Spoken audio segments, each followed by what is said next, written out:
Hello chaps, welcome once again to John Robson Guitar Tuition. As always, I do hope you're well. As you can no doubt tell, I've been having quite a bit of fun with this guitar. This is a Harley Benton ST57DG, and I think we all know which guitar it is trying to summon the vibe of, shall we say. In fact, my missus, when it came out the box, said, "Is that the same guitar that bloke out of Pink Floyd plays?" To which I replied, "Well, sort of, but there is a slight difference in price of a few million quid. But we all know what it's aiming to look like, and our job today is to find out exactly how close to the mark it gets." This guitar was bought with contributions to the GoFundMe page that I've been running, Guitars for Good Causes. More on that later, but basically what happens is that people have been donating to that GoFundMe. I then use those donations to buy guitars like this one, and they then get auctioned off with proceeds going to Zoe's Place Baby Hospice, which is a charity in Middlesbrough which provides palliative, respite and end-of-life care to children under 5 with terminal illnesses. And I'm incredibly pleased to announce that there's been about £2,000 worth of donations to the GoFundMe, and through buying these guitars, reviewing them, doing a little bit of work on them and selling them on, we've turned that into, I should say you guys have turned that into just about £3,000 that has ended up going to Zoe's Place. So thank you all from the bottom of my heart for doing that. You're incredible, you lot. Thank you. Anyway, you've heard a little bit about how this guitar sounds in terms of a lead guitar thing in a mix. Let's now take a little bit more of a scientific look at the sounds that are on offer from the various options on the pickup selector. Obviously, it's a 5-way switch, and what I'm going to do now is run through each of the 5 positions on the switch with a clean amp sound, a crunch amp sound, and a bit more of a high gain amp sound, so you can kind of hear exactly what's going on and decide for yourself how close to the mark this guitar gets. Here you go.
So there you go, that's how she sounds. I guess the next thing we need to do is take a look at the specifications for this guitar, so let's crack on with that. Here they are. Okay, the Harley Benton ST57DG model.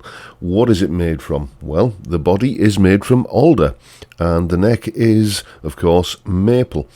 It has a very comfortable, I think, C profile, and you get a skunk stripe down the back, which is either roseacre or Nyato, I believe it's pronounced. There's the spelling on screen there. Anyway, both of these are listed on the specs for this guitar on the Thomann website, so it doesn't make a big difference, frankly, does it? It's a skunk stripe.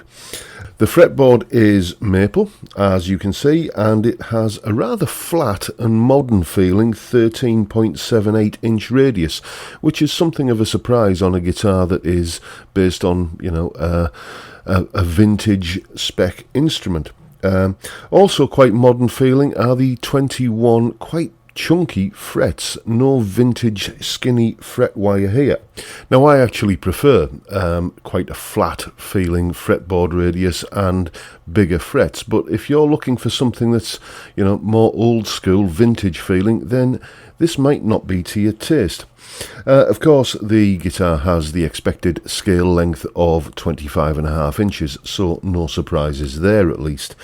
Moving up to the headstock, we get the, I think, quite sleek and attractive looking Harley Benton S-type headstock design with the new Harley Benton logo. Well, I say new, it was changed about a year ago, I believe, and this new logo is, I think, quite stylish looking. You can see there that there are two butterfly style string trees, and you also, on a guitar at this price, get a nice little surprise, a tusk nut measuring 42mm. Tuning is taken care of by some very vintage looking Kluson style tuners. Down at the other end of business, we get a Goto-esque looking bridge. Let's leave it at that. It's not a traditional Strat style bridge. It's a more modern kind of take on it, but it still maintains the 6-screw design. And round the back, you have a rather large looking chunky trem block.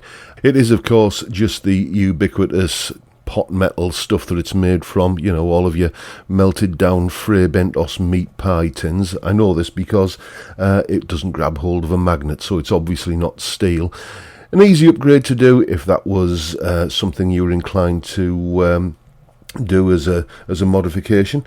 Round the front we have what I always call a Woodbine style tremolo arm because it's untipped, and the electronics are, as you would expect, 3 single coil pickups. These are Roswell SK52 Alnico 5 units with staggered pole pieces, and they are of course controlled by a single volume knob, 2 tones and a 5-way switch. So that's what's going on with the Harley Benton ST57DG model. So those are the specs, and yeah, a little bit of an odd mixture of the vintage and modern in some ways. 21 frets screams vintage, but a 14-inch or thereabouts fretboard radius screams blindingly modern, as does the rather chunky fret wire. I don't have a problem with that combination of features, but I know some people on a traditional Strat style guitar, they do like the traditional kind of 7¼ inch radius. It's basically, it's not a big deal for me, but I know it is for some people. That's why I'm mentioning it. The other thing I need to mention as well, I forgot to mention in that spec video, is that the neck has a beautifully smooth satin finish to it. So if you're one of those people that dislikes the kind of gloss finish that you get on some necks, then you know, this might be something that you might want to consider spending your money on if that's if you're looking for this style of guitar. Overall impressions that I've got from this instrument are that it produces, you know, exactly the sounds that you would expect to get from a guitar that looks like this and perhaps costs a lot more than this. It came with a beautifully low action. As I've said with all Harley Benton guitars that I've reviewed of late, the nut slots on this guitar are beautifully cut, perfectly cut. You couldn't ask for a better first fret action. There is no fret buzz anywhere on the neck, and the action is nice and slinky and low. The trem stays in tune perfectly well for, you know, the kind of stuff that you would expect to be able to do with a trem like this. I mean, you're going to struggle to start dive bombing and doing kind of Floyd Rose type stuff with it, although you'd probably get away with a lot more if you were to swap out these butterfly string trees. There they are, let's get them in shot, you know, for some roller ones, and maybe upgrade the bridge as well, just put some roller saddles on. Speaking of the bridge, you know, you might want to think about putting a steel trem block in there, just because it'll give it hopefully a little bit more mass and therefore sustain. Personally, I'd leave it. The guitar sounds fine as it is, in my opinion, but you know, some people might want to make that upgrade, and you can buy a replacement drop-in universal fit strat style trem on Axis-Aros, a Wilkinson one, for about 30 quid. So, you know, it's not going to break the bank if you do that. The tuners, I've not measured the ratio of them, but they tune the guitar and keep it in tune. They do what a set of tuners should do, but, you know, again, if you're going to be kind of going crazy with a trem, then, you know, a set of Vanson locking tuners that you can pick up on eBay for under 30 quid, and I've got them on a couple of guitars, and they're absolutely fine. You know, they're as good as anything costing many times more, and, you know, they're cheap. So that would be, you know, a little upgrade you could do to it. Personally, if I was in the market for a guitar like this, then I would just keep it as is, because it does everything I would need and ask for of a guitar that, you know, looks very much like this. There is only one beef, really, in terms of how this guitar arrived, and that is the fret sprout. Running your hand up and down the neck like that when it came out the box was a little bit like stroking a cheese grater. It was, you know, a bit of a painful experience, but, you know, a few minutes with a fret end file soon sorts that out. So there's, you know, it's not a big deal, frankly. It's a big deal in terms of how it makes the guitar feel between a comfortable guitar and an uncomfortable guitar, but it's not a big deal to sort out. Speaking of how comfortable the guitar is to play, Dave Simpson did a review of the Harley Benton sister model to this recently. Great video. And his review was of the other David Gilmour Strat copy that's up on Toman at the moment, which is the treble 01 Strat, you know, the kind of the light coloured one with a gold anodized pickguard. And he made a lot of comments about how big and chunky and uncomfortably fat the neck was. I can only assume that guitar has a different neck profile to this, because this is very, very comfortable indeed. It's quite a full feeling neck, but it's by no means, you know, uncomfortably so. It doesn't feel like you've got a telegraph pole in your hand when you're playing. I find this a very comfortable neck to play on. But, you know, what would it be like? Well, in terms of the guitars that I've got in this room here, that Cabronita style Telecaster there, that Harley Benton TE90, it's a very, very similar neck profile to that. So if you've tried one of those, then you kind of know what this neck is going to feel like on this guitar. Anyway, that pretty much wraps up the video for today. As I said, this guitar will be getting offered for sale. It's going up on eBay at some point, although I am going to try and sell it locally and privately first, just because it's easier logistically to do that. It will be, unfortunately, the last guitar I'm reviewing for Guitars for Good Causes, because I'm winding the campaign down. Now, I've closed down the GoFundMe. The reason is, quite simply, that the last few guitars that I've sold for this, I struggled to get much of a profit out of them. The donations have kind of dwindled a little bit of late, and I just basically, I don't want to be that annoying guy in the office who's always rattling the charity collection tin because he's raising funds for this, that or the other, and is always guilt-tripping people into handing cash over.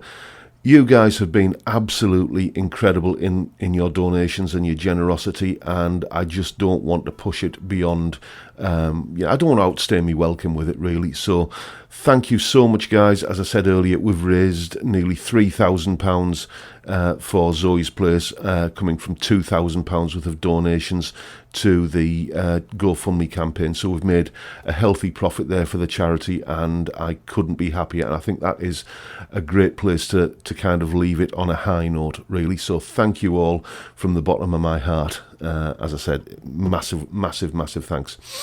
Anyway, as I say, that's pretty much it for today. I do hope you've enjoyed this video. I hope you found it useful and informative. And if you have, please hit the subscribe button and the notification bell, and why not give me a like while you're at it.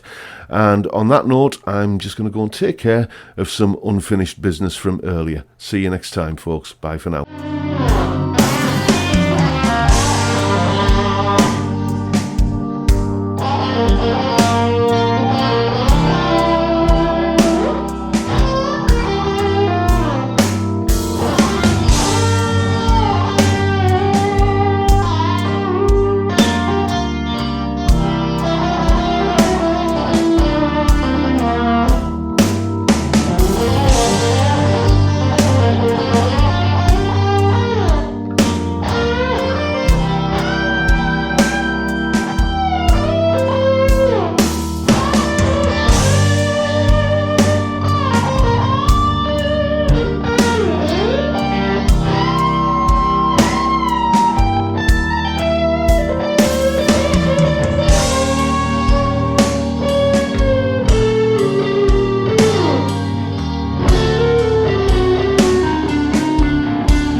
And don't forget, before you go, to check out my Udemy courses, which you can see are available via my website, which is also where you can contact me to get in touch for some one-to-one tuition, either via Skype or in person if you live local to me. I also have merchandise available on my Teespring store, and of course all of the links are in the description. See you next time, chaps.